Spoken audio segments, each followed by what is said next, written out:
Hello, everybody.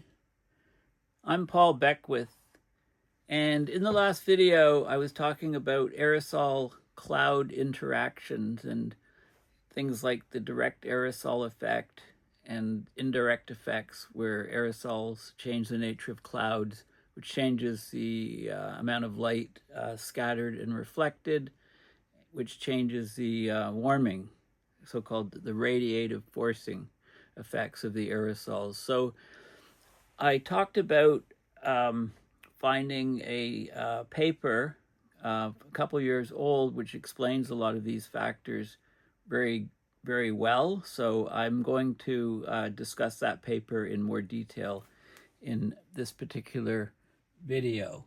So this was one of the key figures showing the warming effects. So positive radiative forcing effects that cause warming from the aerosols of the planet, and negative radiative effects. And it depends on the altitude of the aerosols relative to clouds and lots of different factors. But I'll get to here in a few minutes because this is a paper. A link is in the description. It's open source, peer-reviewed paper from a couple years ago. It's called Scattering and Absorbing Aerosols in the Climate System. So let's get right into it. Okay, so in the lower atmosphere, it's the troposphere where all the weather occurs. The tropospheric aerosols that are derived from human behaviors, human actions, the anthropogenic aerosols, they basically contribute the second largest forcing to climate change, right after greenhouse gases. But there is high uncertainty as to what effect and how strong it is with the aerosols because they have a widely varying their spatiotemporal variability. So they have a huge variability, the aerosols, in terms of their location in the atmosphere above the Earth and the time that they're there, okay, because they don't last for very long in the atmosphere because they get rained out. Troposphere, lower atmosphere, all the weather happens. Also, they have very complicated optical properties, these aerosols, depending on their composition and their size and their structure. Are they spheres? Are they irregular shapes? So this is a review paper, and they put together the understanding that people have on the aerosol observations and on their radiative effects and therefore climate effects. So aerosols, they offset about 1/3 of the warming effect by anthropogenic greenhouse gases. This is why a reduction of aerosols, very, very rapid reduction, can cause a great increase of warming, and we've seen record high temperatures. Warming has accelerated in the last several years. In regions and seasons where the absorbing aerosol fraction is high, like South America, East and South Asia, we can get substantial atmospheric warming. The internal mixing and the vertical distribution of these aerosols, it alters both the direct effect and also the indirect effect, which is the aerosol cloud effect. And that can further enhance the warming. There's been extensive research in the aerosol cloud interactions, but there's still at least a 50% spread in the estimates of total aerosol forcing, which makes it problematic to determine equilibrium climate sensitivity, the amount of warming that we could expect from a doubling of CO2 equivalent. So this uncertainty is in part because of the poor measurement of anthropogenic and natural aerosol absorption, little understood effects of aerosols on clouds. So we're getting more and more research on this. We're getting better results. So hopefully we can converge to the reality at some point. We've got next generation spaceborne multi-angle polarization sensing. polarization sensing. When you talk about light, the electric field direction is the polarization, and you can look at different polarizations of the incoming solar radiation, and when you get scattering and absorption, it can change the polarization. We can do those studies to learn more about the scattering and absorption. Active remote sensing.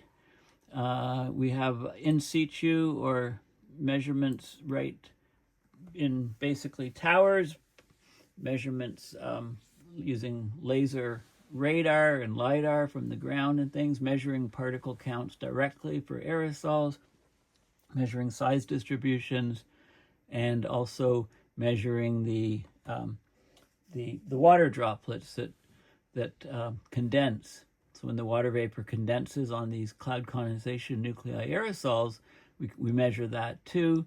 So all of these things should help us learn more about aerosol scattering, aerosol absorption, the size distribution, and the effects. And that should improve models to refine the estimates, reduce the uncertainty on what the effects the aerosol is actually having and the climate effects. So this is important. Aerosols are small liquid or solid particles suspended in the atmosphere. They can be emitted directly into the atmosphere. So think of dust from deserts, blown up from deserts. Think of sea salt. When we have choppy oceans, you get breaking waves. Some of the sea salt, the salt water goes into the air, the water evaporates, the sea salt can then go up higher into the atmosphere. Black carbon from incomplete combustion, and also volcanic aerosols. These things are emitted directly into the atmosphere. Aerosols can also be formed indirectly by chemical reactions in things like sulfate, nitrate, ammonium, secondary organic aerosols from chemical reactions. And once they're in the atmosphere, they're in the troposphere, lower atmosphere, lots of weather. They get rained out fairly quickly. They're not very high up, so gravity pulls them down. They have a relatively short lifetime, a week or so in the atmosphere, lower atmosphere. So the aerosol concentrations, as a result, they don't have time to spread around the world. They're typically peaking near their sources, unless they get up into the stratosphere, and then they spread around the world. So desert regions like North Africa, the Middle East, put out a lot of dust aerosols. Industrial regions like East and South Asia put a lot of black carbon and other pollutants. And biomass burning regions like South America and South Africa put a lot of organic carbon up into the atmosphere. So in those regions, we have high mass concentrations of aerosols. The compositions are complicated. We get the aerosols vary substantially in shape and size. They typically range between, this is 0.01 micron, which is about 10 nanometers, and 10 micron. So at that, there's a spread of 1,000 times here in size. Depending on the structure and compositional characteristics and size, the aerosols can scatter the light, or they can absorb shortwave radiation. There's something called the single scattering albedo. That's what happens when the light comes in and hits the aerosol. What happens to the light? First order effect. We have some aerosols that just purely scatter the light, and that means they just change the direction of the incoming light. And these are things like sulfates, nitrates, ammonium, and sea salt particles, right? They don't absorb any of the light. They purely scatter it, just change the direction of it. Absorbing aerosols like black carbon primarily absorb the light, not scatter it. So they cause localized heating where those aerosols are, the black carbon. Things like dust and organic carbon can partly absorb light in the UV spectrum, but they also scatter light. So the aerosols can do both. The aerosols have a direct bearing on Earth's energy balance and therefore on climate. So scattering and absorption, it alters the radiation balance and atmospheric stability, right? Because it changes the vertical temperature profile, especially the black carbon aerosols absorb, temperature heats up where the aerosols are. They also have the secondary effect, which is actually an even larger radiative effect, climate effect. They act as cloud condensation nuclei, or if they're higher up in the atmosphere, ice nucleating particles, INPs. That changes the reflectivity and the lifetime of clouds, because if you get a lot more water droplets in clouds, very, very small water droplets in clouds, these clouds appear white and are highly reflective. And because the particles are small, the lifetime of the cloud is longer. They last longer. So this is an indirect aerosol forcing effect of clouds. It changes the net radiative flux at different levels in the atmosphere. So globally, the anthropogenic aerosols are estimated to produce a net cooling effect, minus 1.3 watts per square meter at the top of the atmosphere. Minus 0.3 of that is the aerosol radiation interaction, or the direct effect, and by far the largest component, minus 1 of that, is the aerosol cloud interactions. And of the interactions, the total forcing from scattering the aerosols is about minus 1.15, and it's plus 0.12 for the black carbon. Basically, the aerosol forcing effect, it offsets about a third of the warming from anthropogenic greenhouse gases. So when we reduce aerosols by cleaning up the air, we do it too quickly, we get a huge acceleration of warming, which James Hansen's talked about a lot, especially with sulfates. So therefore, we don't really get a proper number for climate sensitivity, and it basically puts a monkey wrench into the models.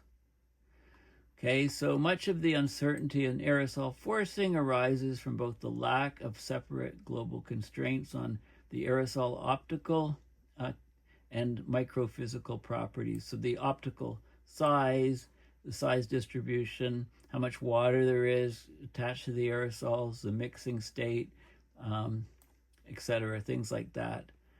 So, how do we accurately represent them in climate models?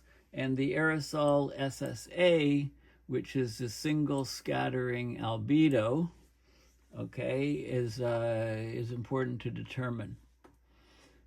So the key points are that the climate models have at least 30% uncertainty in the aerosol direct forcing numbers and 100% uncertainty in indirect forcing due to the aerosol cloud interactions. The amount of light scattering and absorption, expressed as the aerosol single scattering albedo parameter, is critical in affecting both the aerosol radiation, so the radiative forcing of the aerosols, and also the aerosol cloud interaction, so direct and indirect effects. Current satellite sensors can't provide global scale 3D scattering albedo measurements, so future efforts should have better satellite-based instrumentation, including looking at the polarization of the light effects, so multi-angle polarization sensors, so light will be coming from all different directions, different polarizations. That should tell us a lot about scattering. High spectral resolution LiDARs or laser radars to see the altitudes at which the aerosols are located. Also, international aircraft flights to do sampling and surface measurements with in situ observational networks, surface measurements, and I talked about some of those in the last video. And we need to, if we directly compare the radiation properties observed by satellites with those in climate models, we can improve the climate models and get better understanding of the physics of these things. So, we need to understand the mechanisms between these aerosol cloud interactions, not just the results, especially the adjustment of the cloud fraction and the water for warm clouds, and also the properties in higher elevation clouds, ice and mixed phase. So ice clouds at very high levels and then mixed phase clouds where it's both ice and water depending on the height within the cloud. Okay, so there's all of these factors. So let's just have a look at some of the data here. Interestingly, if you look at where the authors are from, it's a collaboration: China, USA, USA, China, USA, USA, China, USA, right? This is a collaboration. There's Europe, there's France. Okay, so collaboration is very important among scientists in all different countries. And if we don't have that, we're going to lose a lot of good science that we would have otherwise done. So here's some of the data. So they've got global maps here. This is black carbon. This is showing the aerosol optical depth. Okay, so more black carbon heating in the red area. More is over here, less is over here. So we can see where the black carbon main sources are. And the SSA, single scattering albedo, is smudged over here. And the extinction weighted height, this gives you an idea as to the, how much extinction of light, right, with height. So it's like the optical thickness, if you like, another way to look at optical depth. This is from dust generated here, high levels of dust. This is organic carbon from the burning of biomass, mostly in these regions. Sulfates, look at the huge sulfates here. And when China really cut back on the sulfates over their land areas, also the International Maritime Organization cut back sulfates. Some of that's reflected here. Sea salt, of course, generated over the oceans. And if you look at the total, you can see these sort of numbers here. This is the aerosol optical depth, the total numbers across the globe from the combined effects of other things. Aerosol optical depth, the trends, the changes from 2002 to 2016, what we can expect by 2100 in different climate models. And this is the albedo, single scatter, the SSA, which is again it's single scattering albedo. The SSA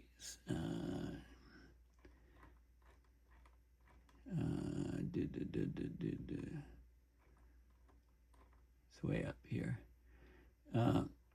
Single scattering albedo. So albedo, reflectivity, that's from the direct incoming shortwave radiation from the sun. Looking at some more data, you can see some of the basic aerosol optical and microphysical properties. So the aerosol optical depth, right? You get the aerosol extinction coefficient, how much light it scatters or absorbs, and you integrate it from the surface to the top of the atmosphere. You got this term aerosol optical depth. It's the quantity of direct solar radiation that's prevented from reaching the ground by the total column aerosol loading. So light coming down through the atmosphere, how much actually gets to the ground, how much doesn't get to the ground. It's the aerosol optical depth, direct effect.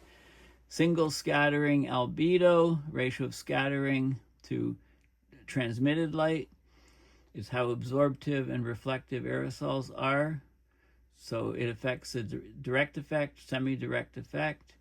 The phase function, basically the angles of scattering, so the amount of radiation that goes in at certain angles. So the dependence of scattered radiation on the scattering angle represents which direction aerosols scatter the light. The polarization effect, the polarization properties of scattering light. So you can have incoming polarization from the sun, and then scattering can be predominantly higher for certain polarizations versus others. It depends on the aerosol size distribution and the refractive index, the complex refractive index. So if so it's complex number, and the real part is the scattering, I believe, and the imaginary part of the complex number is the absorption, if I remember my physics from a long time ago. The asymmetry factor, G, it's the proportion of forward scattering. Higher G, more of the light is scattered in the forward direction. The size distribution affects the amount of scattering, right? Depends on the wavelength of light relative to the diameter of the particles. Effective radius, it simplifies the distribution to allow you to compare different aerosols. Aerosol, and there's some other parameters. Scale height, the vertical distribution is important for assessing aerosol transports and material fluxes. How much water there is in the aerosols. This is extinction weighted aerosol layer height, a proxy of aerosol vertical distribution and profile. Okay, so this is the key figure. So we've got wildfires putting up ash and smoke and small particles. We've got fossil fuel burning plants, coal, oil, gas putting out aerosols. These aerosols, when they get up very high into the atmosphere, we can have scattering aerosols, two types. Scattering aerosols mostly scatter light, sulfate, nitrate, sea salt, and most of these things are soluble in water. And then absorbing aerosols, things like black carbon, they absorb the light. Moderate absorption is from dust and organic carbon. Those things absorb mostly light of UV wavelengths. This is the ice nucleation particles. When you get really high up, these particles are cloud condensation nuclei. They're actually, the ice crystals can form on these particles, aerosols high up, and they have a positive radiative effect on warming the climate because the light comes in, heats the surface. The long-wave radiation tries to go back and escape to space, but it's trapped up here by these high-level clouds. So that's a warming effect. Positive warming for high clouds. There's a negative effect for low clouds. So if the aerosols are low down, and we've got, the colors here indicate the absorbing are the dark gray dots, and the scattering are the light gray dots. So you can see the dark dots and the light dots. So here we have low-level clouds, and low-level clouds block shortwave radiation, so they cool on the surface. This is showing dust can get up here and generate these clouds. We have, if you have the altitude of the aerosols is very important relative to clouds. So if these aerosols are above the clouds, they absorb the light or scatter it off before they reach the clouds. So there can be heating up here, but cooling down below here. So basically they warm this region. If they're below the clouds reflect the light and they don't do so much, so the net effect is a cooling. When these aerosols deposit down onto snow, they make the snow darker. They decrease the albedo, which means there's more solar radiation absorbed, so they have a net warming effect, a positive effect on warming. And here you have, if you don't have clouds, if you just have different types of aerosols at different elevations. So if you have absorbing aerosols above the scattering aerosols, and these absorb the light, they cause heating up in this region. So they heat up the atmosphere, and the scattering ones don't interact so much with the light. If it's reversed and you've got the scattering ones up above, these scatter some light off in different directions, so there's fewer light being absorbed, so the effect is a cooling effect. Okay, so it depends, all of these different factors are occurring. Here we have just scattering, direct scattering, here we have, these particles being also aerosols generated from phytoplankton, dimethyl sulfide, from wave action, where the water evaporates and you're left with sea salt going up. And these form, these are like scattering type aerosols, and they act as cloud condensation nuclei. They create the clouds, low-level clouds, which block sunlight. And also, the more of these aerosols you have, the more water vapor, the more cloud condensation nuclei you have, the larger the number of droplets. When you have a large number of droplets in the clouds are whiter and they reflect a lot of light. And also, the lifetime of the clouds is much longer. What happens is, over time, there's collisions between the small water droplets, and then you get larger water droplets and larger water droplets, and then instead of having a nice white cloud, highly reflecting light, you get much darker clouds absorbing sunlight, and these are the storm clouds that you see. You know, look, next time you see a thunderstorm, massive storm cloud, it's very, very dark, very, very dark clouds. Okay, so this kind of puts the whole thing, it gives you a good overview. If you could understand this, you're going a long way to understanding the effects of aerosols. And, you know, they go down and they show, there's some more data down here. I'll just show you some more of the data. So this is the all sky. This is the effective radiative forcing for all aerosols. They've got, now this was from a couple of years ago, minus 0.65. The paper I just showed you in the last video, I think this number, the overall number was minus 1.14. Okay, so this is within the error bars of the IPCC numbers, etc. But the newest research shows that the effect is even much higher than what's indicated here. They separated into black carbon and sulfate components, a couple of the major factor components. Then if there's no clouds and you have clear sky, effective radiative forcing, it's much lower. The cloudy sky condition is much, much higher. Okay, and actually if you take this number and add this number, you get closer to the results from the last paper.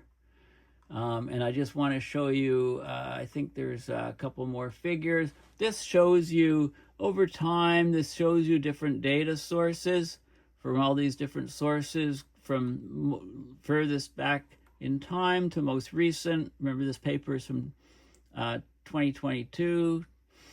So this is the direct radiative forcing clear sky numbers from all of these different sources, and you can see how, you know, it's kind of, you know, you can see the spread of what we think is that number. This is for direct radiative forcing for all sky, so clouds and clear sky.